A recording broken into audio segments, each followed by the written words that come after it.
Bueno, estamos acá con analista económico, periodista, escritor, todas esas cosas, Damián Dipache. Bienvenido, Damián. ¿Cómo va, Javier? ¿Cómo estás? Noches. Muy bien. También te quería preguntar, porque el plan económico del gobierno parece venir bien, el que trazó hace un año parece venir bien, pero esta semana, estos últimos 10 días, empezó a hacer como un ruido político, lo de ficha limpia, lo que pasó con Villarroel, lo que pasó con Cuéllar, el kirchnerismo parece fortalecido con la incorporación de un senador que no tenía. ¿Vos crees que esos ruidos políticos pueden empezar a afectar el rumbo económico de Javier Milei, o crees que el plan es muy sólido y que resiste estos posibles embates, sobre todo en verano, que podrían venir de parte de, como le gusta decir al gobierno, de la casta que no se quiere ir? Los números macro efectivamente le dan solvencia al plan económico, pero uno nunca tiene que subestimar la situación institucional. Y para muestra vale un botón. Septiembre de este año, riesgo país, 1.570 puntos. Sí.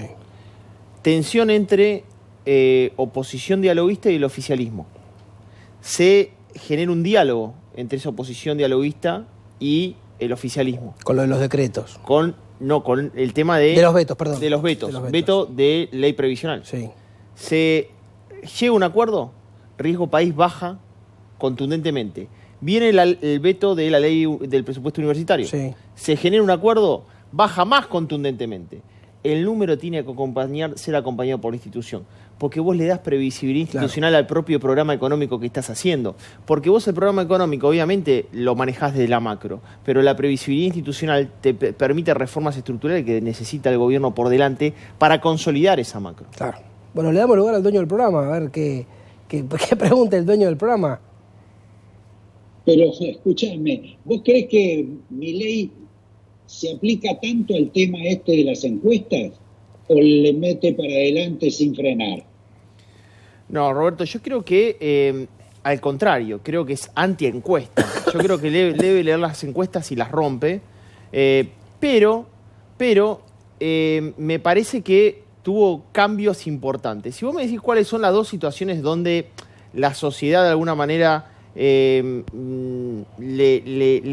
pida a Milei o le solicita un cambio y moderación, hay lugares donde no valen las encuestas, porque no creo que eso lo revierta, que son sus formas, sus modos para expresarse, o quizás ciertos cambios en materia diplomática.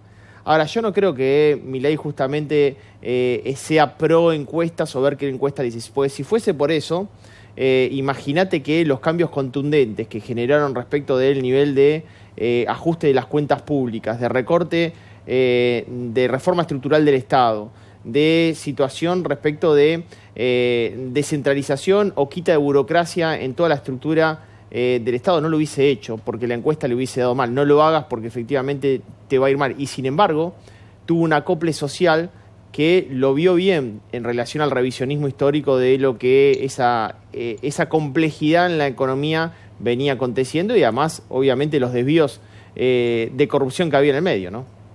Por eso te lo preguntaba, me parece que, no sé si él le da tanta pelota a la cuestión de los sondeos públicos, pero bueno, por ahí los ve antes que nosotros.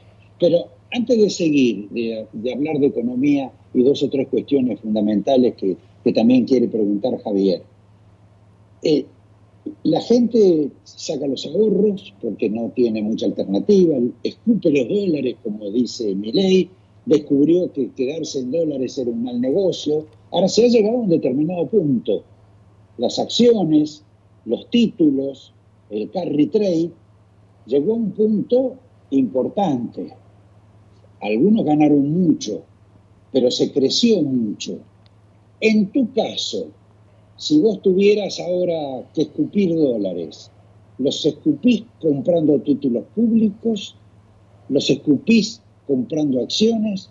¿Metiendo otra vez en el carry trade? Mirá lo que pasa con el efecto blanqueo. ¿Dónde fue el blanqueo? Dato de uno de los brokers más importantes del mercado, que es Balance. 50% fue a obligaciones negociables. Que se siguen colocando obligaciones negociables entre el 6 y hasta el 9% en dólares. O sea, las próximas licitaciones, por ejemplo, Telecom está colocando 9% en dólares, en el caso de Pan American Energy está colocando a 6.4% en dólares. Y la realidad es que hay sectores de la economía Roberto, que por delante tienen un futuro próspero. Petróleo, gas, minería, telecomunicaciones, real estate, para mí son sectores que vienen muy prósperos. El tema es que el argentino, la clase media, escupe los dólares para financiar su capital de trabajo si sos pyme, porque la micro viene muy lenta. Y si sos clase media, para pagar gasto corriente, eso también está sucediendo. Si sos una clase media alta, hubo un cambio fundamental. Hicimos un relevamiento, 3.200 argentinos, y le consultamos, ¿usted qué va a hacer con el aguinaldo? El año pasado, Roberto, número punto 1, se estoqueaba en el supermercado, y el 2 iba al billete, compraba dólares. Este año, estoqueo en el supermercado, dentro de 10 opciones, último puesto. El peso le gana los bienes. Y el dólar, el billete, pasó a la tercera opción. Sigue estando, porque muchos compran efectivamente para irse al exterior, o muchos dicen, bueno, pará, la cultura monetaria argentina está arraigada en mis intestinos y en mi pensamiento respecto de la previsión de nivel de ahorro. Entonces también van al billete, pero ya pasó a tercera posición, ¿no? Ahora, el otro día escuchamos el discurso de Milei, haciendo una suerte de balance de su gestión, donde explicaba, bueno, fundamentalmente todo lo que había corregido del gobierno anterior, la crítica al gobierno anterior, a todos los gobiernos anteriores, y finalmente que él había cumplido con una promesa, que era la de bajar la inflación, y olvidó decir que no había prometido bajarla tan rápido, pero la verdad que la bajó tan rápido. La pregunta que uno lo mueve ahora, si bien esa es una ganancia que tiene el gobierno en términos políticos, no sé cuál es la que va a tener para el año que viene. ¿Vos cuál ves que podría ser esa especie de zanahoria con la cual podría tentar al electorado? La tengo clara. Va a sustituir planes sociales por crédito. Porque el crédito no va a parar de crecer en Argentina. Y a la clase media, yo, viste que analizo fuertemente la micro, y que te dé un crédito hipotecario es pensar a futuro. Que vos puedas sacar un crédito, un bien durable, un auto, una moto, un electrodoméstico, artículo para el hogar, etcétera, a partir de un recorte incluso de tasa que yo preveo que va a ser, me parece que eso va a mostrar que el modelo económico es decir, yo no te regalo plata, pero te puedo dar crédito y te lo puedo, si la inflación baja, si efectivamente a lo largo del tiempo para los bancos no terminan siendo negocios las letras fiscales de liquidez y me piden más encaje, el crédito va a ser muy abundante en el mercado. ¿Por qué? Porque ya no va a tener que financiarme a mí, ya no va a tener que financiar mi déficit los bancos, van a tener que efectivamente ir a competir al mercado. Yo creo que ese va a ser uno de los principales puntales de campaña de Milei hacia la clase media el año que viene. No te regalo planes, no te subsidio, pero sí te doy crédito. Y te bajo la inflación, obviamente. Te doy estabilidad y te doy crédito. Javier.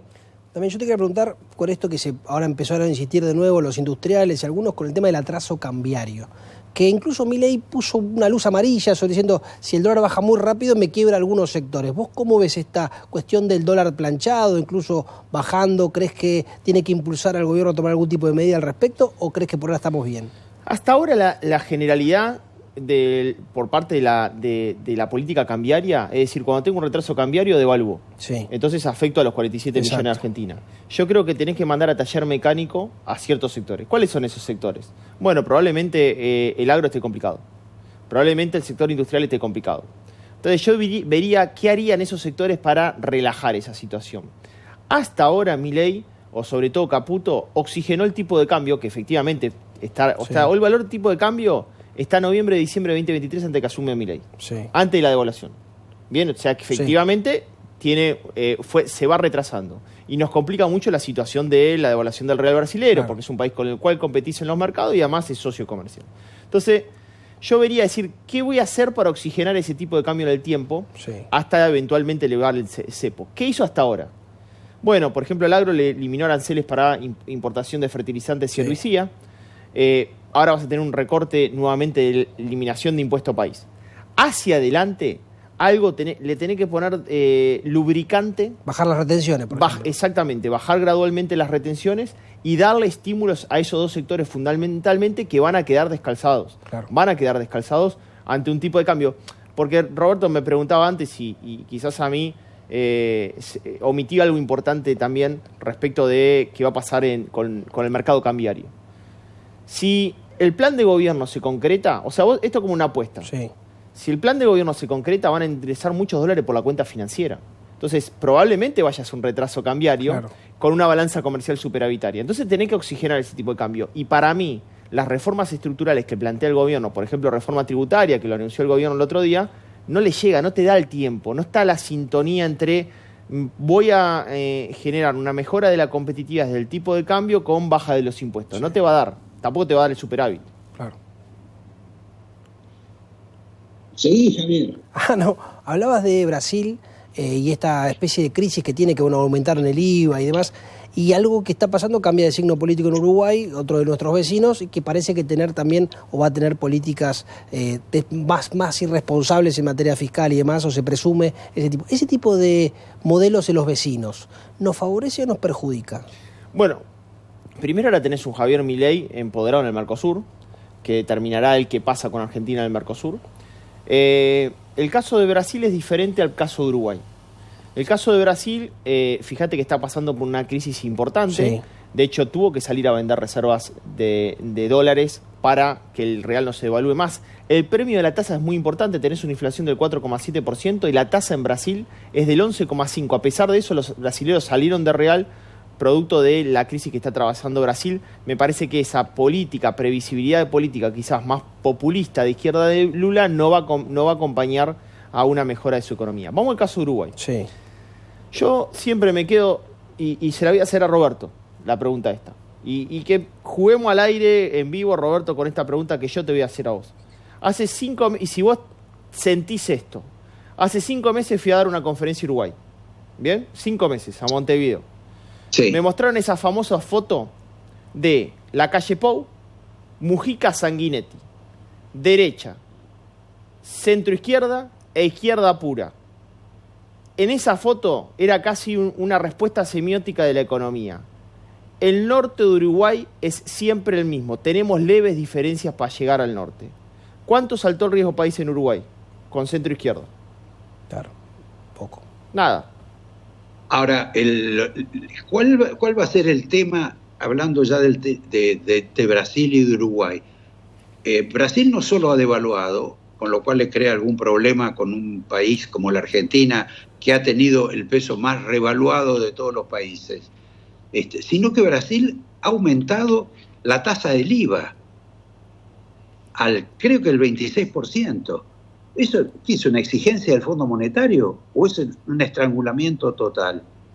Bueno, y además en una situación donde, en relación a lo que venía haciendo con su actual ministro de Economía, que efectivamente era una situación de darle previsibilidad fiscal y tributaria a Brasil, bueno, eso tampoco fue visto bien por los mercados, tampoco fue visto bien lo que nosotros llamamos como el impuesto a las ganancias, porque el mínimo no imponible de impuesto a las ganancias quedó planchado en $896. Tengamos en cuenta que Brasil y Argentina ya tienen una experiencia de alta presión tributaria respecto al producto, son los dos países con mayor presión tributaria. La única diferencia entre Brasil y Argentina, que a mí siempre elogié de Brasil, son 2 puntos. Simplificación tributaria, te mato impuestos, pero pagarlos son fácil, no existe percepción de ingreso bruto, impuesto al cheque, claro. Te tomo las ganancias, te tomo el IVA, te tomo la vida y me financio con vos. Y la otra buena que tiene Brasil, que yo creo que hay que imitar, Roberto, a mí me parece que es el tema del régimen simplificado. Un monotributista en Argentina puede facturar hasta $68.000 anuales. En Brasil, hasta $968.000 anuales, casi $1 millón, y recién ahí paga 30% de ganancia. Digo, ¿por qué?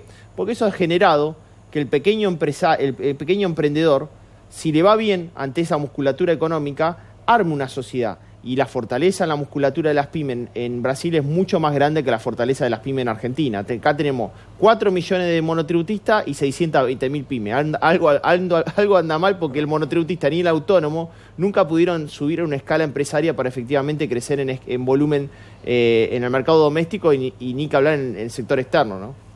Sí, ahora, fíjate vos lo que está por pasar, porque uno ve todo lo... Después vamos a hablar de la Argentina y Trump. Pero le pido al director que se fije, hay un video que tenemos pendiente sobre tanto Pepe Mujica como de un legislador del Frente Amplio.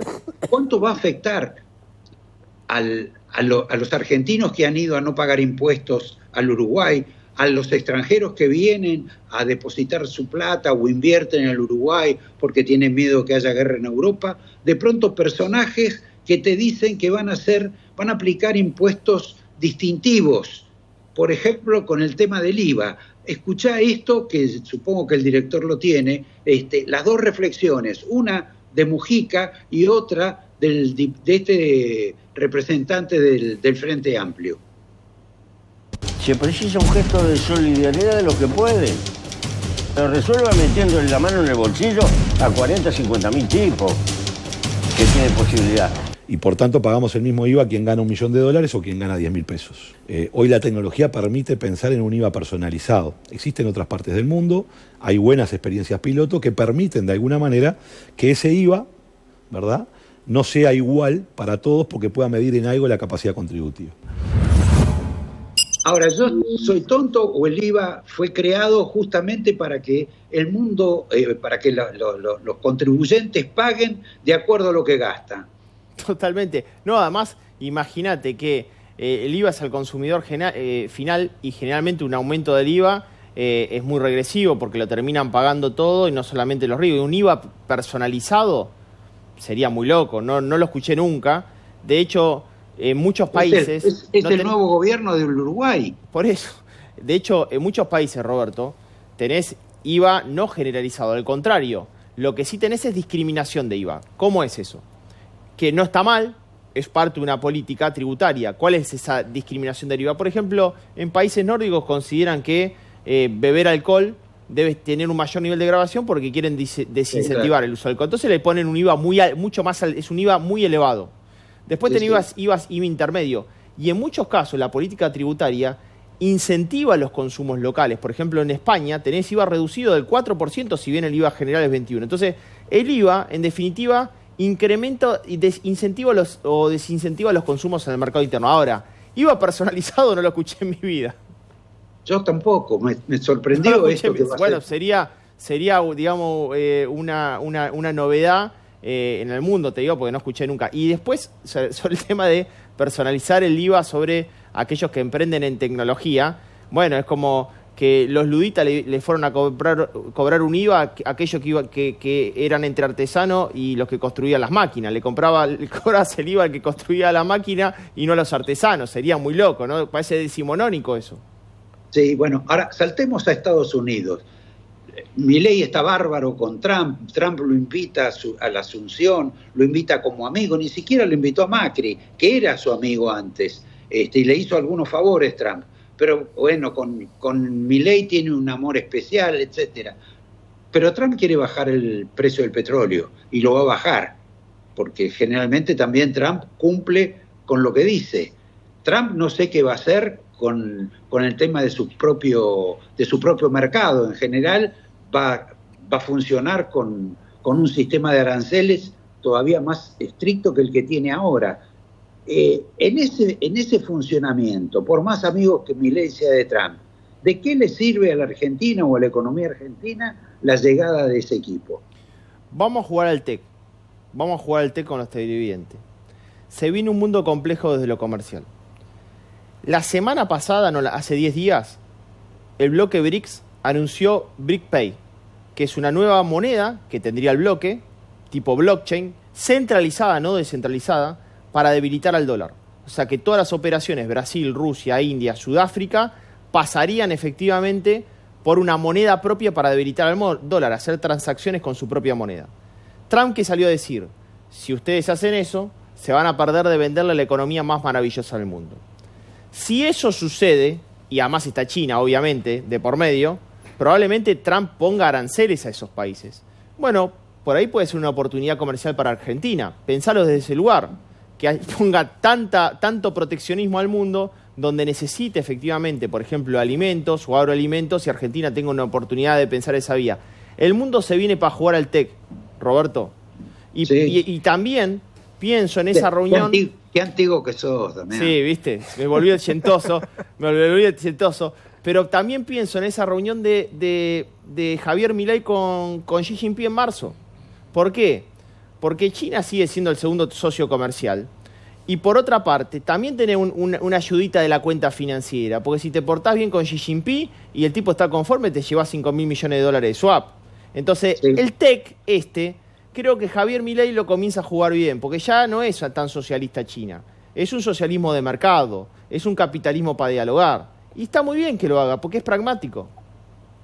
¿Vos querías preguntar, Javier? Yo una cortita con una objeción que hizo Cristina al modelo de Milei, que dijo, este modelo de Milei es en el que ganan solo los financieros y no ganan los que producen. ¿Qué se le responde a esa objeción que plantea Cristina y un cierto sector de la sociedad? Bueno, que efectivamente los rendimientos financieros este año fueron bestiales. Argentina es el principal país del mundo de rendimiento financiero este año. ¿Cómo le fue a la micro este año? Y la realidad que no la podés evaluar tan objetivamente porque venías de un cuadro macroeconómico. Hay que corregir muchas cosas. Muchas cosas. Ahora, hacia adelante, ¿qué es lo que yo veo respecto de otra etapa de gobierno? Bueno, que hay voluntad por parte del gobierno de ir ayudando a esa micro. Arrancó por 2 etapas, que es reforma estructural del Estado y desregulación, o sea, sacarle regulación a la micro.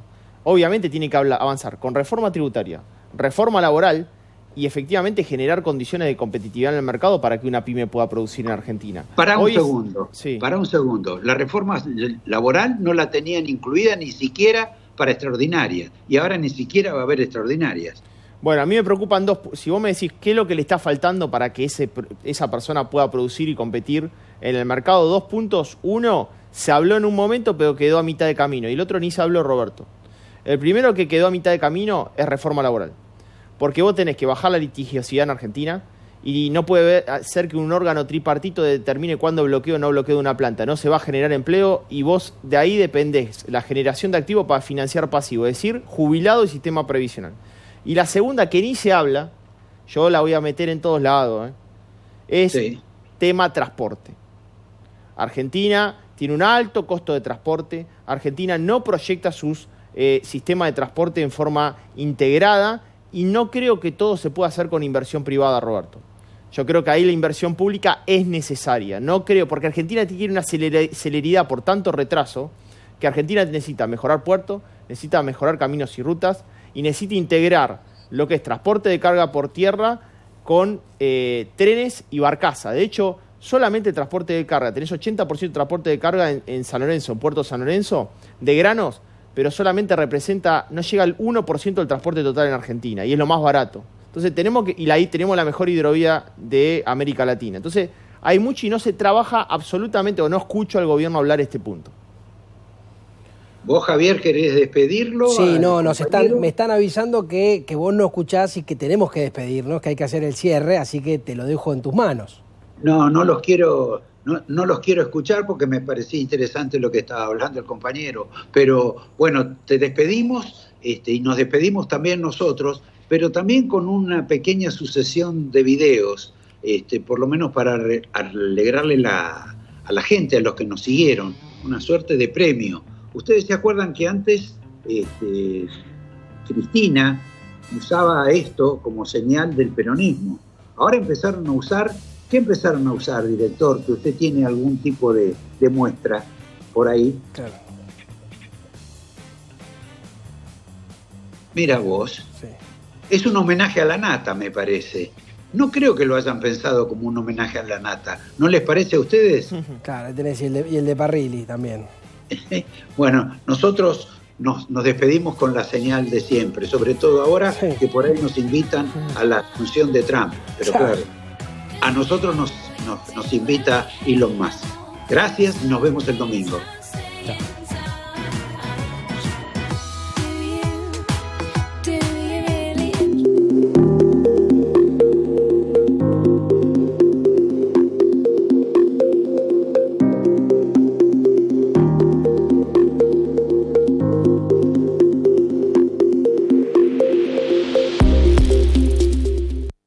Emprender tiene mucho que ver con prender. Por eso la luz puede llevarte a dar el próximo paso. En YPF Luz te asesoramos para que tu empresa elija hoy energía renovable. Hay luz al principio del camino. YPF Luz. Grupo Petersen, desde 1920, construyendo el país.